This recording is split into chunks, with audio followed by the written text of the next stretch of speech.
दोस्तों नमस्कार। आरएसएस के एक पूर्व प्रचारक यशवंत सहदेव शिंदे ने आरएसएस, विश्व हिंदू परिषद और बजरंग दल को आतंकी संगठन घोषित करने की मांग की है। इस संदर्भ में उन्होंने कर्नाटक के गृह मंत्री प्रियांक खड़गे और देश के गृह मंत्री अमित शाह को पत्र लिखा है। पत्र में उन्होंने कहा है कि RSS chief Mohan Bhagwat, RSS नेता इंद्रेश कुमार और बीएचपी महासचिव मिलिंद परांडे को सन 2000 के बाद हुए देश के बम विस्फोटों में उनकी भूमिका के लिए तत्काल गिरफ्तार किया जाना चाहिए। इसके साथ ही उन्होंने पूरे मामले की जांच की मांग भी की है। शिंदे इसके पहले भी 2000 के बाद हुए बम विस्फोटों में दक्षिणपंथी समूहों के शामिल होने की बात उठा चुके हैं। दिलचस्प बात यह है कि सारे मामले कोर्ट पहुंचे और इनसे जुड़े सभी आरोपी बरी हो गए। बताया जाता है कि शिंदे 1990 से इस संघ के पूर्णकालिक सदस्य बन गए थे। वह 18 साल की आयु में ही संघ में शामिल हो गए थे और इस समय उनकी उम्र 49 साल है। उनकी माने तो उन्होंने संगठन को तब अलविदा कह दिया जब उन्हें बम बनाने के एक ट्रेनिंग कैंप में शामिल होने के लिए कहा गया। अगस्त 2022 में शिंदे ने स्पेशल सीबीआई कोर्ट के सामने एक एफिडेविट के जरिए यह दावा किया था कि महाराष्ट्र के नांदेड़ में वो उस बैठक में शामिल हुए थे जिसमें आरएसएस और बीएचपी के सदस्यों ने देश में होने वाले बम विस्फोटों की योजना बनाई थी। उनका कहना कि उस बैठक में इस समय के बीएचपी के महासचिव परांडे भी शामिल थे। एफिडेविट में शिंदे ने दावा किया था कि 2003 में उन्हें परांडे के नेतृत्व में 20 दूसरे सदस्यों के साथ बम बनाने का प्रशिक्षण दिया गया था। यह एफिडेविट अप्रैल 2006 में नांदेड़ में हुए बम विस्फोट के मामले के कोर्ट में जारी ट्रायल का हिस्सा थी। आपको बता दें कि इस विस्फोट में आरएसएस स्वयंसेवक लक्ष्मण राजकोंडवार के बेटे नरेश और एक दूसरे बीएचपी एक्टिविस्ट हिमांशु पासे की मौत हो गई थी। सीबीआई ने तब कहा था कि शायद यह एक बम भंडारण का ऑपरेशन था जिसका औरंगाबाद मस्जिद में विस्फोट के लिए इस्तेमाल किया जाना था। शिंदे इस मामले में गवाह बनने के लिए तैयार हो गए थे और शुरुआत में ट्रायल कोर्ट जज AR धमेचा ने उनकी एफिडेविट को स्वीकार भी कर लिया था, लेकिन अगली सुनवाई हो पाती उसके पहले ही उनका तबादला कर दिया गया। नए जज ने शिंदे के आवेदन को ही खारिज कर दिया और फिर 4 जनवरी 2025 को ट्रायल कोर्ट ने इस मामले के सभी 9 आरोपियों को बरी कर दिया।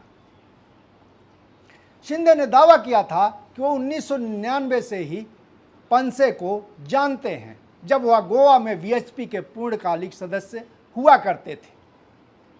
उनका कहना था कि 1999 की एक बैठक में पंसे समेत उनके 7 दोस्त जम्मू में हथियारों की ट्रेनिंग लेने के लिए तैयार हो गए थे। शिंदे का आरोप है कि यह प्रशिक्षण भारतीय सेना के जवानों द्वारा दिया जाना था।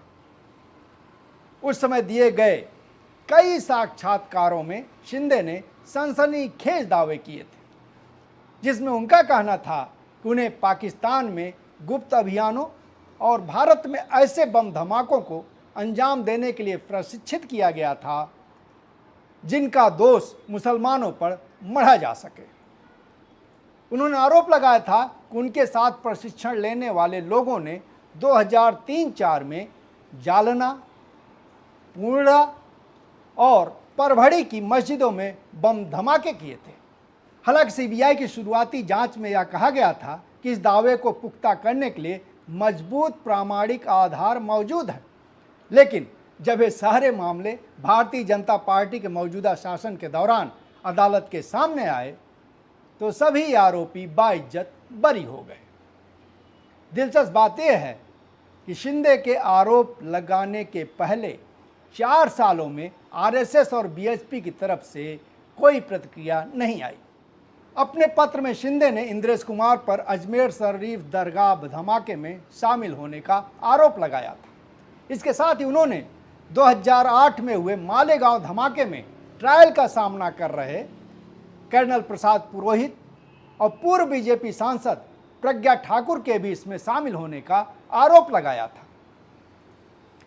साथ ही उन्होंने 1998 के पोखरण से लेकर कारगिल वार और 2002 के गुजरात दंगों से लेकर 2019 में पुलवामा हमले तक में बीजेपी और आरएसएस पर ढेर सारे आरोप लगाए थे। शिंदे ने वायर को बताया कि वह पिछले 16 सालों से मोहन भागवत समेत तमाम आरएसएस नेताओं को इस बात के लिए मनाने की कोशिश करते रहे कि आतंकी गतिविधियों में शामिल लोगों के खिलाफ वो कार्रवाई करें, लेकिन उनकी तरफ से कोई ध्यान नहीं दिया गया। लिहाजा मजबूरन उन्हें कोर्ट की शरण लेनी पड़ी। उन्होंने कहा कि वह सब कुछ कोर्ट को बता देना चाहते हैं जो उनकी जानकारी में है। शिंदे का नांदेड़ कोर्ट में प्रतिनिधित्व करने वाले वकील संगमेश्वर डेलमेड ने बताया कि वह खुद इस बात को लेकर चकित थे कि शिंदे अब क्यों सामने आ रहे हैं, और यह सवाल उन्होंने शिंदे से भी पूछा था, जिसके जवाब में उनका कहना था कि उनकी जान को खतरा बना हुआ था और अब वह एक ऐसे बिंदु पर पहुंच गए हैं जब उनकी आत्मा उनको चुप रहकर बैठने की इजाज़त नहीं दे रही थी। एफिडेविट के मुताबिक शिंदे 18 साल की उम्र में ही संघ में शामिल हो गए थे। इस समय उनकी उम्र 49 साल है।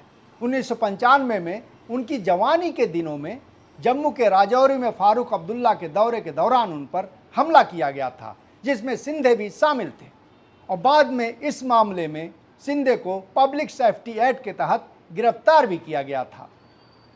इस घटना के बाद शिंदे को प्रचारक की ट्रेनिंग के लिए भेज दिया गया था और फिर 1999 में उन्हें मुंबई बजरंग दल यूनिट का हेड बना दिया गया था। उन्होंने कहा कि अब मैंने खुद को इन हिंदू संगठनों से दूर कर लिया है। वो अब हिंदू हितों के लिए काम नहीं कर रहे हैं, वो अब सत्तारूढ़ दल के महज पालतू हो गए हैं। तो दोस्तों, आपने पूरा वीडियो देखा, इसके लिए आपका बहुत बहुत शुक्रिया। ये सिलसिला बना रहा है, इसके लिए ज़रूरी है कि आप चैनल को सब्सक्राइब कर लें। अगर कोई कमेंट है, किस तरह टिप्पणी या कोई सुझाव, तो आप नीचे कमेंट बॉक्स में दे सकते हैं, वो हम तक पहुंच जाएगी। बहरहाल एक बार फिर आपका शुक्रिया। नमस्कार।